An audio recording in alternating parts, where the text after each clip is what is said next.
আমাদের আজকের বিষয়ে তালা খুলছে আওয়ামী লীগ। আমরা গত কয়েকদিন ধরেই দেখছি যে দেশের বিভিন্ন জায়গায় আওয়ামী লীগ কার্যালয় খুলে তারা সেখানে স্লোগান দিচ্ছেন।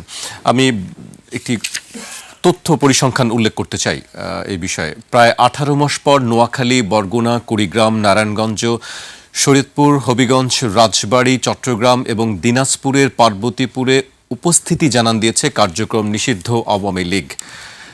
বুধবার এসব জেলায় দলটির পরিত্যক্ত কার্যালয়ে তালা ভেঙে ভেতরে প্রবেশ, জাতীয় ও দলীয় পতাকা উত্তোলন এবং বঙ্গবন্ধু শেখ মুজিবুর রহমান ও শেখ হাসিনার ছবি টানানোর ঘটনা ঘটে। গত সোমবার 4 জেলা এবং গত রোববার 6 জেলায় নেতাকর্মীরা উপস্থিতি জানান দেন। 2024 সালের জুলাই আগস্টে ছাত্র জনতার অভ্যুত্থানের সময় এসব কার্যালয় ভাঙচুর ও বন্ধ করে দেওয়া হয়। শরীফুজ্জামান শরীফ, আমি আপনাকে দিয়ে শুরু করতে চাই। নির্বাচনের পরপরই হঠাৎ করে কেন আওয়ামী লীগের নেতাকর্মীরা তালা খোলা শুরু করছেন? ধন্যবাদ আপনাকে, ধন্যবাদ দর্শক শ্রোতা এবং আমার সাথের আলোচককে। গত কয়েকদিন ধরে এই আলোচনাগুলো হচ্ছে। এই আলোচনা কেন হচ্ছে? কারণ হলো আওয়ামী লীগের কার্যক্রমের উপরে নিষেধাজ্ঞা আছে, কিন্তু আওয়ামী লীগের এক শ্রেণীর অতি উৎসাহী কর্মী এই যে কাজটি করছে, আমি স্পষ্ট করে বলি এটি একটা হঠকারী সিদ্ধান্ত। প্রথমত, আওয়ামী লীগ বাংলাদেশের রাজনীতিতে তার বিরুদ্ধে অজস্র অভিযোগ আছে। সেই অভিযোগের নিষ্পত্তি হওয়ার আগে এই যে কাজগুলো, এবং যে কাজগুলো আমি জানি না, আমি এখন পর্যন্ত স্পষ্ট কোথাও দেখিনি যে আওয়ামী লীগের লিডারশিপের পক্ষ থেকে এই ধরনের কোনো কর্মসূচি ঘোষণা করে এই কাজটি করা হচ্ছে কিনা। যারা করছে আমার ধারণা ওরা অতি উৎসাহী। যারা এটিকে সোশ্যাল মিডিয়ায় প্রচার করছে তাদের মধ্যেও এক ধরনের মজার বিষয় যে তারা প্রচার করছেন কিন্তু নিজেরা অংশগ্রহণ করছেন না। অর্থাৎ আপনার সন্তান গান শুনে, ছবি আঁকে, বাঁশি বাজিয়ে ঘুরে বেড়ায়, এটি সবই ঠিক আছে, কিন্তু আমার ছেলেটা, আমি ওইটাকে সাপোর্ট করি, কিন্তু আমার ছেলেটাকে এইসব কাজে দিতে চাই না, ও শুধু পড়বে সামনে রেজাল্ট। এক শ্রেণীর মানুষ আছে এই ঘটনাগুলোকে প্রমোট করে, উস্কানি দেয়। আমার কথা, পরিষ্কার কথা, আওয়ামী লীগের বিরুদ্ধে নানা রকমের অভিযোগ আছে, সেই অভিযোগগুলো নিষ্পত্তি হতে হবে এক। দ্বিতীয়ত, আওয়ামী লীগকে নিয়ে আমাদের সোসাইটি বা আমাদের সরকার যে ধরনের এখানে যে অ্যাক্টিভিটিগুলো করেছে, যে ধরনের ট্রিটমেন্টটা দিয়েছে, এটাকে আমি সঠিক মনে করি না। আওয়ামী লীগের বিরুদ্ধে অপরাধ, আওয়ামী লীগের বিরুদ্ধে অভিযোগ, আওয়ামী লীগের সমস্ত কর্মী হত্যাকারী, আমি এটি মনে করি না। আবার আওয়ামী লীগকে দেখা মাত্র আপনি তাকে ধরে জেলে ঢুকাবেন, এবং আমাদের আগের স্বরাষ্ট্র উপদেষ্টা যেটি বলে গিয়েছিলেন, আগে ধরে নিয়ে আসো তারপরে মামলা করে দাও। অর্থাৎ আক্রোশের জায়গাটা, উন্মাদনার জায়গাটা কতটুকু, রাষ্ট্র কতটুকু উন্মাদ হতে পারে। আপনি একজন খুনির সঙ্গেও ন্যায় বিচার করতে হয়। একজন মানুষকে, ফাঁসির দণ্ডপ্রাপ্তকে ফাঁসি দেওয়ার আগে তার শারীরিক সুস্থতা পরীক্ষা করা হয়। অর্থাৎ আপনি একজন মানুষকে আইনি প্রক্রিয়ায় তার একটা অপরাধের বিচার করলেন, কিন্তু শেষ পর্যন্ত সে আপনার কাছ থেকে মানবিক আচরণ প্রত্যাশা করে, আপনি সেটি করছেন না। এখানে আওয়ামী লীগের বিরুদ্ধে যে ধরনের অভিযোগ আছে, এই অভিযোগগুলো আমি সব অভিযোগই মিথ্যা, আমি এটি বলছি না, কিন্তু আবার আওয়ামী লীগকে যেখানে পাবো সেখান থেকে পঙ্গু রাজশাহী বিশ্ববিদ্যালয়ের একজন ছাত্রনেতা সন্তানের দুধ কিনতে গেছে, তাকে কুপিয়ে মেরে ফেলার ঘটনা ঘটেছে, এটাকেও কখনো সমর্থন করা যায় না। যতগুলো জায়গায় আইন বিরোধী কাজ হয়েছে, সেটি জুলাই অভ্যুত্থানের সময় হোক, সেটি জুলাইয়ের আগেও হোক, আমরা বলতে পারি যে রাজশাহী বিশ্ববিদ্যালয়ে কুপিয়ে মারা হয়েছে, তো বিশ্বজিৎকেও কুপিয়ে মারা হয়েছিল, কোনোটাই সমর্থন করার মতন বিষয় না। বিশ্বজিৎকে কুপিয়ে মারাটাকেও যেমনিভাবে এটার সমালোচনা হবে, বিচার হবে। রাজশাহী বিশ্ববিদ্যালয়ের একজন সাবেক ছাত্র, বিশ্ববিদ্যালয় কর্মচারী, সেটি নাই হোক, তিনি একজন মানুষ, তিনি তার সন্তানের জন্য দুধ কিনতে গেছেন, তাকে কুপিয়ে মেরে ফেলবেন, কোনোটাই সমর্থনযোগ্য না। কিন্তু আমাদের সমস্যাটা কি? আমাদের সমস্যাটা হচ্ছে আমরা আওয়ামী লীগকে বিচারের মুখোমুখি দাঁড় করাই ততক্ষণ পর্যন্ত যতক্ষণ পর্যন্ত আমি না ঠেকে যাই। আমি যখন ঠেকে যাই তখন আওয়ামী লীগকে আমি ব্যবহার করি ভাঙ্গা ছাতার মতো, ভাঙ্গা কুলার মতো। আওয়ামী লীগ ফ্যাসিস্ট, কিন্তু ভোটের সময় আওয়ামী লীগ ফ্যাসিস্ট না। আমাদের যারা এই যে নির্বাচনে বড় যে দুটো দল এবং জোট, তারা আওয়ামী লীগের যেভাবে ভোট নিয়েছে, যে এবং এই ভোটটা নেওয়াটাকে জাস্টিফাই করার জন্য যে ধরনের বক্তব্য হাজির করেছে, এটি খুবই মজার। জি। আপনি যে আওয়ামী লীগকে গত 1.5 বছর এটি কিন্তু দুই জোট থেকে দুই জোটই আমরা করেছে, দেখেছি। আমি একজনের দোষ দিচ্ছি না, দুই জোটই করেছে। এবং আপনি মজার করে দেখেন, গত 1.5 বছর আপনি যাকে ফ্যাসিস্ট বললেন শেখ মুজিবুর রহমান, তার বাড়ি একাধিকবার ভাঙলেন। এবং এটি আপনি যে কোনো দৃষ্টিতে দেখেন না কেন, গত তত্ত্বাবধায়ক সরকারের যতগুলো কাজ সব থেকে বেশি সমালোচিত হবে, অন্তর্বর্তী সরকারের সব থেকে বেশি সমালোচিত হবে, তার একটা হলো এই যে 32 নম্বর ধানমন্ডিকে এইভাবে ভাঙা। এটি ইতিহাস বিচার করবে তাদের, কিন্তু আমি সেখানে যাচ্ছি না। আমি আসছি, আপনি যে শেখ মুজিবকে ফ্যাসিবাদের আইকন বলে তার সবকিছু নিশ্চিহ্ন করে দিলেন, আপনি বরিশালে গিয়ে বললেন শেখ মুজিবুর রহমান সাহেব অনেক ভালো কাজ করার চেষ্টা করেছেন, কিন্তু আশপাশের লোকের কারণে করতে পারেননি। 11 দলীয় জোটের জনসভায় তাদের শীর্ষ নেতা বলেছিলেন। মানে হলো নির্বাচনী জনসভায় মানে হচ্ছে, আমি তো ওইটাই বলছি যে আপনি এতদিন পেটালেন ফ্যাসিবাদের আইকনকে, আর ওখানে গিয়ে তিনি সাহেব হয়ে গেলেন। আমরা এই যে আজকে আওয়ামী লীগ ফিরে আসছে, আওয়ামী লীগ ফিরে আসবে, বাংলাদেশে আওয়ামী লীগ এবং বিএনপি এখানে রাজনীতি করবে, এটি বাস্তবতা, এটা রিয়েলিটি, এটা আপনাকে মানতে হবে, এটাকে অস্বীকার করতে পারবেন না। কিন্তু তারা কি আমাদের সাথে ভৃত্যের মতন আচরণ করবে?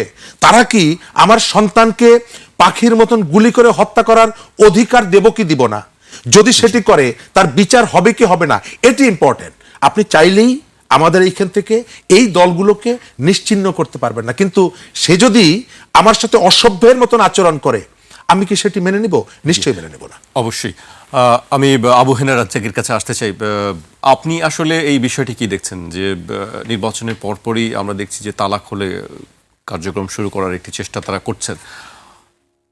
ধন্যবাদ আপনাকে এবং আমার সহ আলোচক শরীফুজ্জামান ভাই, অত্যন্ত বিজ্ঞ একজন আলোচক। এই প্রশ্ন যেটা করলেন, এতে প্রথমেই প্রশ্ন আসে, প্রশাসন বর্তমানে এই মুহূর্তে, আজকে তো নতুন সরকার 2 দিন হইল, প্রশাসন কি সরকারের নিয়ন্ত্রণে না আওয়ামী লীগের নিয়ন্ত্রণে? কেন বলছি কথাটা, শুনলে সবাই আসমান দিয়ে পড়বে। আওয়ামী লীগের নিয়ন্ত্রণে কেন? আপনি তো বলছেন যে এই প্রশ্নটা আপনি সেই জায়গাটাই আসছি, সেই জায়গাটাই তো আসতেছি। পুলিশ জানে যে আওয়ামী লীগের কার্যক্রম নিষিদ্ধ, জানে, প্রশাসন জানে। তো আওয়ামী লীগ কিন্তু গত 17 মাস বা 18 মাস মাঠে নামেনি, মানে তাদের যেহেতু প্রচার নিষিদ্ধ, কার্যক্রম নিষিদ্ধ, সেই আদেশ কিন্তু এখনো বহাল, উইথড্র হয় নাই। তাহলে সরকারের পরিবর্তন হয়ে গেল, সরকারের পরিবর্তন হয়ে গেল এবং ওত নেওয়ার আগেই তালা খোলা শুরু হলো নানান জায়গায়। কোথাও আমি গিয়ে সাথে খুলে দিলাম, কোথাও শরীফ বেগ গিয়ে সাথে খুলে দিল, আবার কোথাও নিজেরা খুলতেছে। তাহলে কি মানে, অর্থাৎ তারা নিশ্চিত হয়ে গেল যে ওই সরকার চলে যাওয়ার মানে হচ্ছেই আমরা ধরাছোঁয়ার বাইরে এখন। তাহলে আদেশ কিন্তু বহাল আছে, আপনি কাজটা করতে পারবেন না। এবং বলা হয়েছে যে আগের সরকার প্রশাসনিকভাবে মারাত্মকভাবে ব্যর্থ, তাহলে নতুন সরকার যে আসলো, সবার আগে তালাটা খোলা হইলো কেন?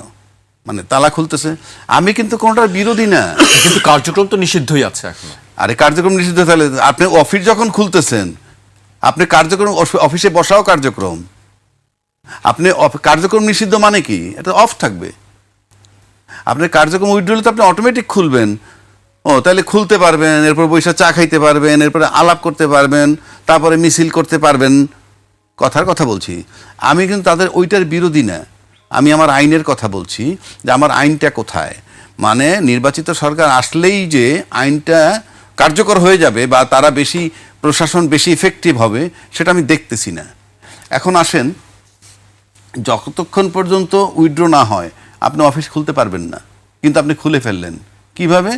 যে সরকার আসছে, সরকার আসার পর যদি তার এরকমভাবে সরকার আমাদের ফেভারেবল এবং প্রশাসন আমাদের কিছু বলবে না, এই দুইয়ের সমন্বয় পাইছে বলে এটা খুলতেছে, তা নাহলে খোলে কিভাবে? আপনি, এটা সিম্পল বিষয়। এখন আসেন, যেমন ধরেন যদি বলা হয় যে অন্তর্বর্তীকালীন সরকারের সময় যে সমস্ত সিদ্ধান্ত নিছে সেগুলো মানতে বাধ্য নয়, আমি সব দিকই বলতেছি যে তারা মানবে না, অন্তর্বর্তীকালীন সরকার সিদ্ধান্ত দিছে সেই জন্য মানলাম না, সে ধরনের কোনো বক্তব্য সেজন্য বক্তব্য আসেও নাই। তাহলে আমি আলটিমেটলি দেখতেছি যে আমার মানে এটা যদি আপনি আইনি চেহারা ধরেন, আপনি প্রাথমিকভাবে আমি দেখতেছি যে প্রশাসন কাজ দেখাচ্ছে না। আপনি খুললেন কিভাবে? সো দ্যাট সিম্পল হিসাব। আমাদের তো সাথে সাথে এখন পাইতে হবে যে এই আওয়ামী লীগের অফিসগুলো খোলা সঠিক হয় নাই এবং আইনি অ্যাকশন নেওয়া উচিত।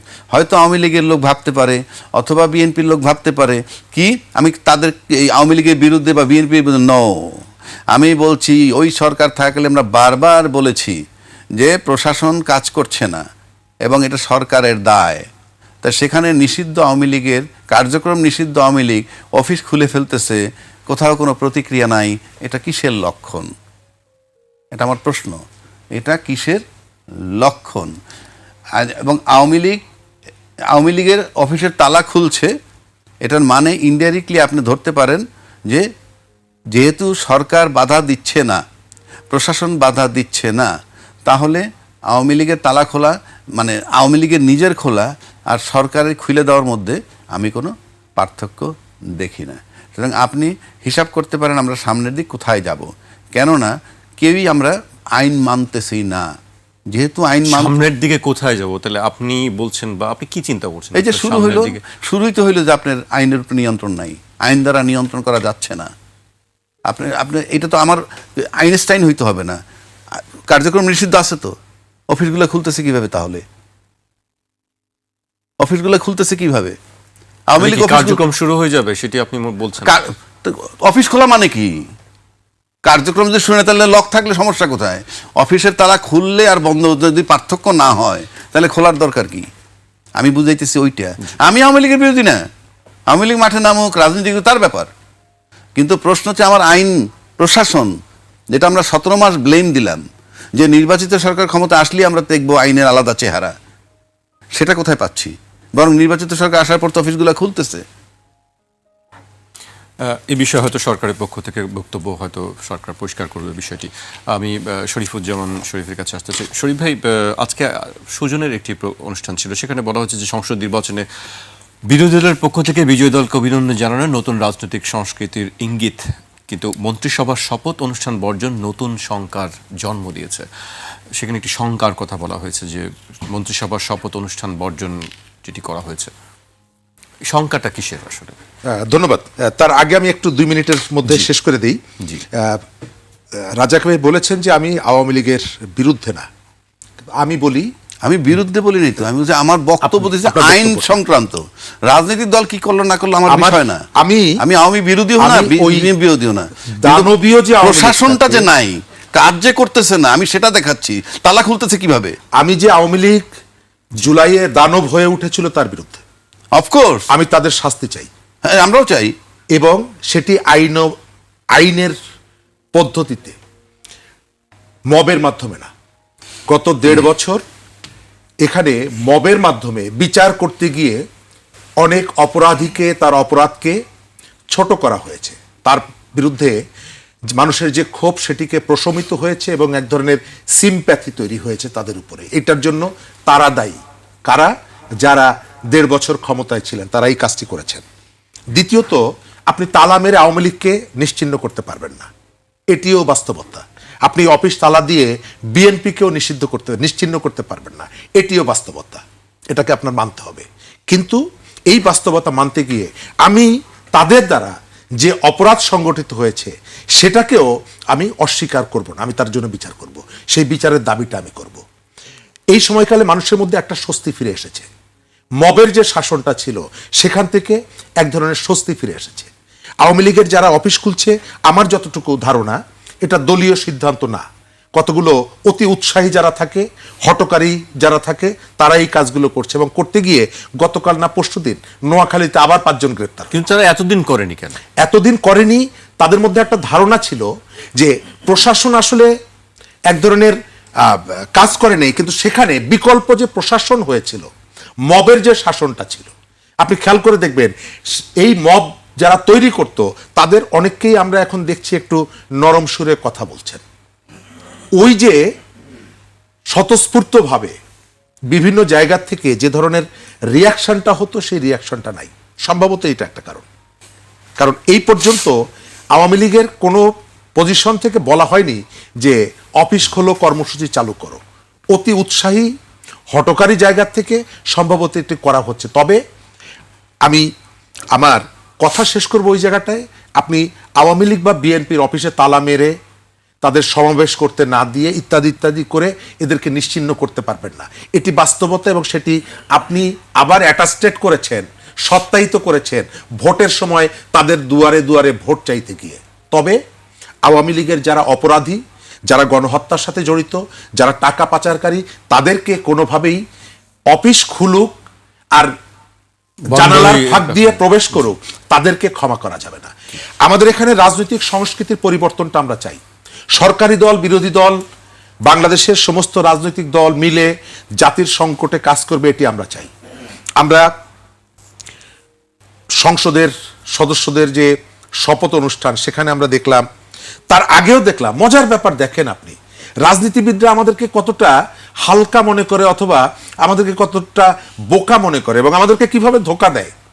বেগম খালেদা জিয়া মারা যাওয়ার পর 11 দলীয় জোটের প্রধান তারা গেলেন তারেক রহমানের সাথে। আমি দর্শকদেরকে মনে করিয়ে দিই, তারেক রহমানের সাথে গিয়ে প্রস্তাব দিলেন আমরা একটা জাতীয় সরকার করব।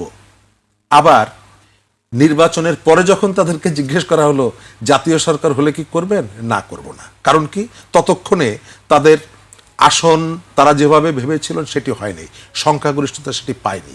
অর্থাৎ মাত্র সপ্তাহখানেকের মধ্যে আপনি আপনার রাজনৈতিক টার্গেট, রাজনৈতিক কৌশল আপনি পাল্টে ফেলছেন। সুতরাং সকালে শপথে যাওয়া, বিকালে শপথে না যাওয়া, এটি অস্বাভাবিক কিছু না, আমাদের এখানে হয়েছে। কিন্তু এখানে শঙ্কা প্রকাশ করা হয়েছে যে এটি শঙ্কার বিষয়, সুজনের পক্ষ থেকে বলা হচ্ছে শঙ্কার জায়গাটা কোন জায়গায়? শঙ্কার জায়গাটা হলো যে আমরা যে ইউনিটির কথা বলেছিলাম, সেই ইউনিটি থাকবে না। এটা থাকবে না কেন? আমাদের টোটাল সবকিছুই হচ্ছে ক্ষমতা কেন্দ্রিক। আমরা এখানে যত নীতির কথা বলি, আমরা যত আদর্শের কথা বলি, পাবলিক ইন্টারেস্টের কথা বলি, পাবলিক স্বার্থের কথা বলি, এটা হচ্ছে গৌণ, মুখ্য হচ্ছে ক্ষমতা। আপনি আজ থেকে 15 দিন আগে আমি আপনার সাথে বসে প্রস্তাব দিলাম যে আমরা একটা জাতীয় সরকার করব। যখন আমি পরাজিত হলাম, অন্য আমাকে এসে জিজ্ঞেস করছে যে যারা বিজয়ী হয়েছে তাদের সাথে কি জাতীয় সরকার করবেন?